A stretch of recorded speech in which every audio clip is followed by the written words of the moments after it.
first major disaster of this time. And of the 50,000 wells that have been drilled in the Gulf of Mexico, the first one. The industry has an amazing track record of safety, but the damage that's being done by this spill is just enormous. From an environmental standpoint, for our beaches and marshes, stopping the spill itself has to be job number one. I think the federal response has been poor to protecting our beaches and our marshes, and I hear from our governors and our local community leaders about their frustrations. But that is the environmental side of this disaster, and it is going to be devastating.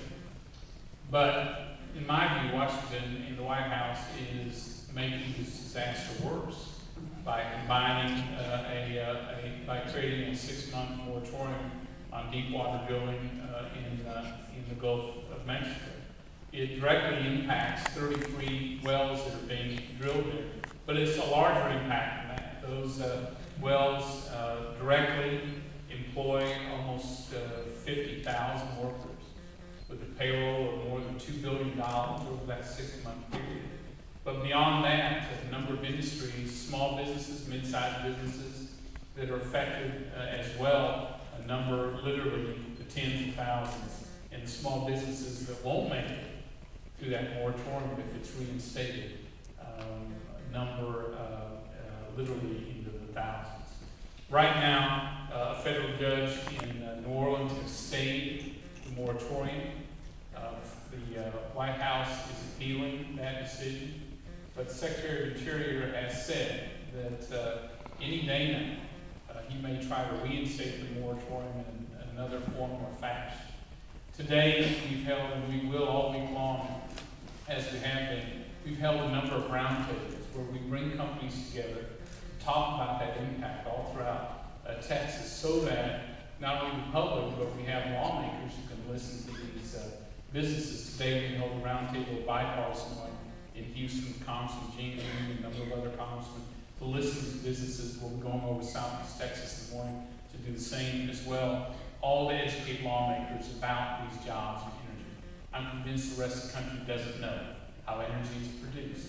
They don't understand the impact of the moratorium. They don't know if this moratorium continues, not only will we be crippled economically, we're going to face energy shortages in 2011 and 2012. We're going to be buying more from countries that hate America.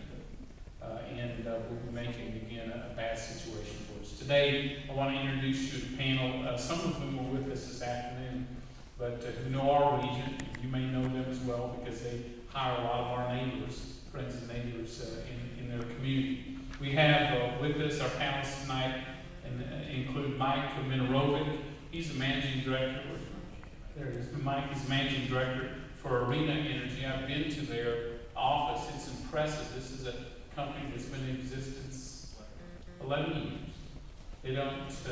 They produce energy the old-fashioned way. They drill for it, and they do it very, very successfully.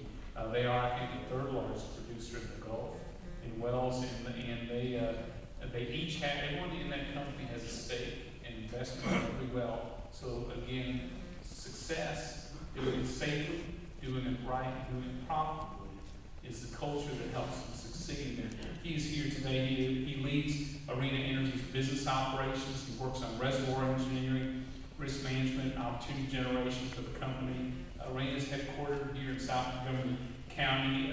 During the past 3 years, been the third most active operator in the Gulf of Mexico based on the number of wells drilled, trailing only Chevron and Apache. He's joined by another member of the Arena team, Khalil Akal. Thank you for being here as well, who's the drilling manager for the company. Billy Brown is the CEO of Blackhawk Specialty Tools.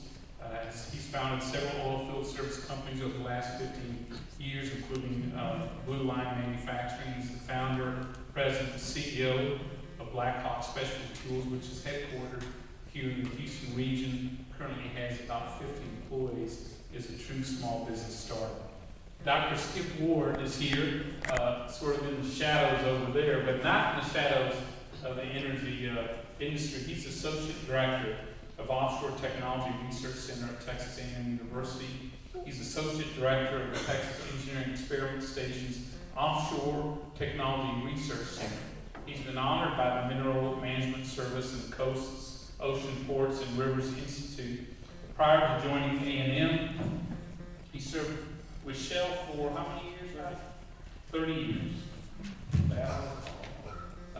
In development application management technology for deepwater offshore structures. You may have read about Dr. Ward because he has become somewhat of a household name in the United States. He and several other colleagues sent a letter to Secretary Salazar defending their reputations and setting the record straight that they did not agree with the administration's recommendation of a drilling ban. As you may recall, when the Institute, they said we have a number of experts who have reviewed this and have approved it. Dr. Ward and a number of others said, actually, no, we didn't. And that moratorium will not make us safer. And it will cause irreparable damage going forward. And I think the quote he said, Secretary should be free to recommend whatever he thinks is correct, but he should not be free to use our names to justify his political decisions. That's what Amen.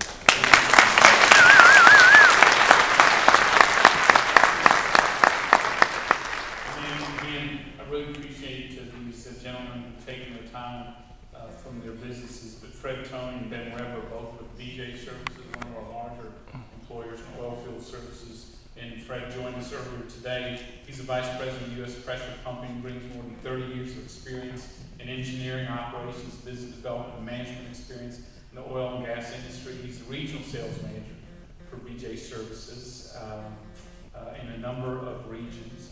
He's joined Ben as Regional Sales Manager. Together at BJ Services, a leading provider of field development, production enhancement services. I had a chance to work with them on a number of issues, including a proposal by this Congress and White House to levy $38 billion in taxes on U.S. energy companies and over $120 billion of new taxes on companies like BJ that provide services around the world, which would chase jobs out of the United States. And so they've been helpful to me in helping explain why raising taxes on U.S. companies during a recession or after recession that makes them unable to compete against our global competitors is bad in any economic situation. So Fred and Ben, thank you for joining us today.